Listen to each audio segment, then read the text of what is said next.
वंचित आणि बौद्ध महासभेकडून शरद पोंक्षे यांचा निषेध करण्यात आला। अहिल्यानगरमध्ये पोंक्षेंच्या प्रतिमेला जोडे मारो आंदोलन करण्यात आलं। माफी न मागितल्यास पोंक्षेंना काळं फासण्याचा इशारा देण्यात आला। मनुस्मृती संदर्भात वादग्रस्त विधान केल्याने टीका केली जाते।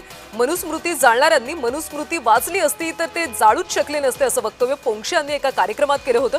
आणि यानंतर अहिल्यानगरमध्ये पोंक्षेंच्या विरोधात वंचित आक्रमक झाले असून पोंक्षे आणि मनुस्मृतीच्या प्रतिमेच्या फलकाला जोडे मारून पोस्टर जाळत कार्यकर्त्यांनी संताप व्यक्त केला।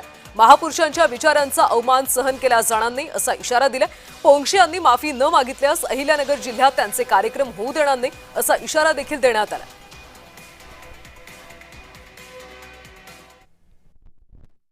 भारतामध्येच नाही तर जगामध्ये त्यांचे पुतळे आणि त्यांच्या विचारांचं स्वागत केलं जातं।